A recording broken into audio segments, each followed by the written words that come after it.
Reka mbasuhuze cyane kandi nongere mbifurize kugubwa neza, nizere ko ubwo mumerewe neza aho muri hose. Uyu munsi rero tuje n'inkuru zinyuranye kandi zitandukanye, ahanini ariko ziragenda zigaruka ku busesenguzi, dore ko ibintu bikomeje kugenda bifata indi sura aha hirya muri Repubulika Iharanira Demokarasi ya Kongo. Nitwa na Cretin Rushwa, n'ikaze ku Ibendera TV.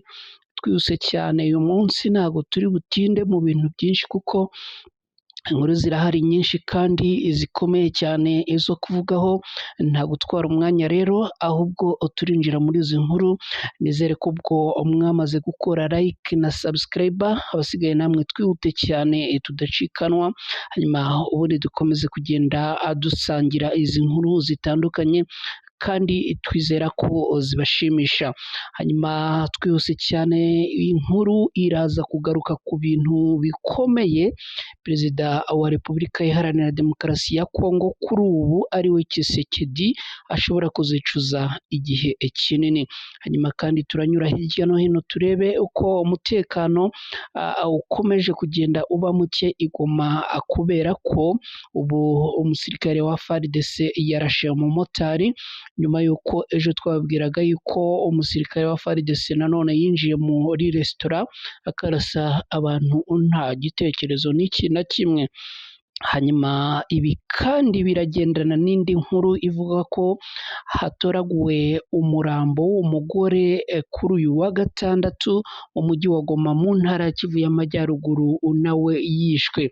Aha turaza kuhava turebe uko byifashe mu bice bigenzurwa n'umutwe witwaje intwaro wa M23 muri Repubulika Iharanira Demokarasi ya Kongo. Nitwa na Cretin Rushwa. Ubwo tuba twamaze kwanzika iyo bigeze ahangaha, ubundi tugasigara tugenda tureba uko ibintu bikomeza kugenda, inkuru zibageraho neza, tukagenda tubagezaho izi nkuru mu buryo bumwe cyangwa ubundi, twizera ko ibintu biba bikomeje kugenda biba sawa sawa hirya no hino aho ngaho aho muba muri mudukurikiye. Ubu muri Repubulika Iharanira Demokarasi ya Kongo, Perezida Tshisekedi ashobora kuzicuza igihe kinini. Ubu muri Repubulika Iharanira Demokarasi ya Kongo intambara zikomeje kuba nyinshi, haravugwa imitwe yitwaje intwaro irimo M23 ikomeje no kotsa igitutu ubutegetsi bwa Tshisekedi, ndetse uyu mutwe ukaba ukomeje kugenda ufata ibice bikomeye. Tshisekedi yatangiye kurwaragurika, niba mwarakurikiye inkuru twabagejejeho ku munsi w'ejo ku Ibendera TV ejo hashize, nibwo amakuru yakomeje kugenda acicikana bivugwa ko uyu mukuru w'igihugu cya Repubulika Iharanira Demokarasi ya Kongo arimo kwitabwaho n'abaganga i Buruseli mu Bubiligi. Tshisekedi rero ashobora kuzicuza kuba igihugu ku buyobozi bwe aribwo cyahuye n'intambara zikomeye, kuko ubu M23 imaze kwigarurira ibice byinshi birimo umujyi wa Sake n'utundi duce dukikije uyu mujyi, ndetse bivugwa ko ubu iri hafi neza neza gufata umujyi wa Goma, ndetse bikavugwa ko ariko yagiye ishyiramo ingufu nkeya, ubundi uyu mujyi yakabaye yarawutashye. Ibi rero biri mu byo Tshisekedi ashobora kuzicuza igihe kinini. Ikindi, uyu mugabo ukuriye Repubulika Iharanira Demokarasi ya Kongo ashobora kuzahora yicuza n'ubwicanyi burimo kugenda bukorerwa abasivile muri iki gihe. Mu kanya ndaje mbereka, nyuma y'uko ejo twari twababwiye iby'umusirikare winjiye muri resitora akarasa abantu nta mpamvu, ni nyuma kandi y'undi musirikare wari warashe abantu barimo gushyingura. Ubu noneho umumotari nawe yishwe nta mpamvu muri Kivu y'Amajyaruguru. Ni nako kandi hari umugore nawe wasanzwe yishwe kuri uyu wa gatandatu, nawe akaba ari muri Kivu y'Amajyaruguru. Ubwicanyi rero bushobora kuzahora bugaruka cyane mu bitekerezo by'uyu mugabo utorohewe kugeza ubu n'uburwayi bwatangiye kugenda bumwibasira. Reka aha tuharenge gato tugere kuri ubu bwicanyi bukomeze kugenda bukorerwa abaturage b'abasivile muri Repubulika Iharanira Demokarasi ya Kongo.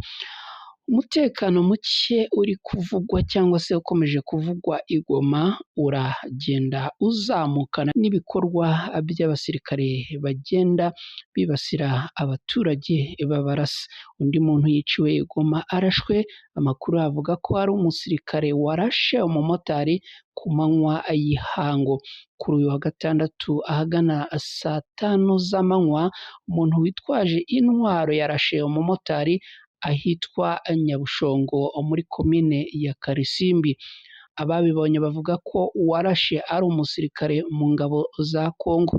Ikibazo cy'umutekano muke i Goma kimaze gufata intera, aho ubutegetsi bwa gisirikare muri Kivu ya ruguru bwabujije urubyiruko rwahawe intwaro ruzwi nka wazalendo kutazinjira mu mujyi. Ntiharamenyekana icyateye uriya musirikare kurasa uyu mumotari, ariko amakuru avuga ko bagenzi be babashije kumufata bamushyikiriza inzego z'ubutabera. Minisitiri w'ingabo Jean Pierre Bemba yabwiye inama y'abaminisitiri ko ikibazo cy'umutekano muke i Goma cyafashe intera, hakaba hemejwe ko abasirikare n'abapolisi bagiye kujya bakora irondo nijoro. Ni mu gihe kitagera ku minsi 10 abantu bagera kuri 14 bamaze kwicwa mu mujyi wa Goma, bamwe barashwe. Abagaragajwe bakora ibyo bikorwa barimo abasirikare ba FARDC n'urubyiruko rwa wazalendo. Indi nkuru iravuga ku by'uyu mugore, umurambo we ukaba watoraguwe kuri uyu wa gatandatu mu mujyi wa Goma mu ntara ya Kivu y'Amajyaruguru, nawe yishwe. Imwe muri karitsiye zigize umujyi wa Goma mu gitondo cyo kuri uyu wa gatandatu tariki ya 13 Mata 2024 hatoraguwe umurambo uwo mugore yishwe.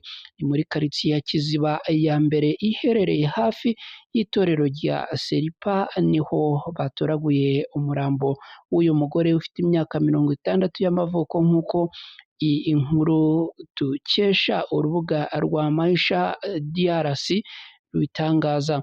Urubuga kandi rwitwa Minembwe Capital rwatangaje ko wazalendo na FARDC bari gukorera hamwe mu kwica abasivile ku bandi muri Goma no mu nkengero zayo.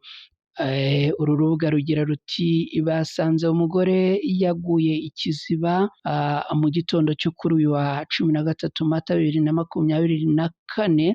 Abantu baricwa buri munsi, abagore bafatwa ku ngufu ndetse abandi barashimutwa. Hari andi makuru avuga ko umurambo w'uyu mukecuru watoraguwe mu gace ka Abarindu.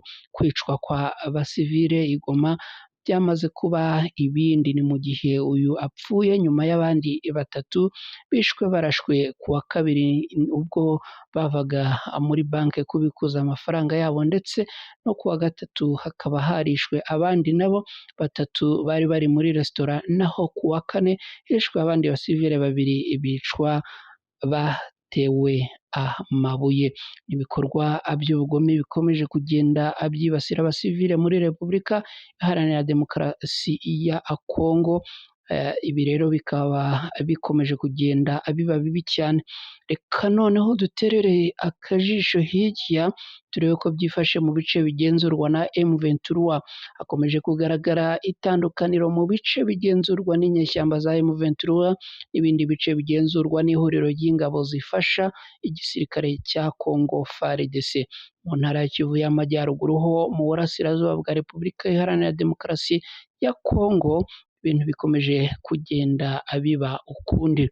Ku wa 12 Mata muri uyu mwaka haravugwa agahenge n'ituze mu bice bigenzurwa na M23 muri teritwari ya Masisi, Rucuru na Nyiragongo. Mu bice bigenzurwa na M23 kandi abaturage bakaba bakomeje kugenda bavuga ko bari mu ituze. Ni mu gihe mu bindi bice bikomeje kugenda hibasirwamo ubwicanyi bugenda bwibasira abasivile. Reka tusoreze hano, tubashimire kuba mubana natwe, twizere ko mukomeje kugenda mugira ibihe byiza, mukomeze kugira amahoro n'amahirwe.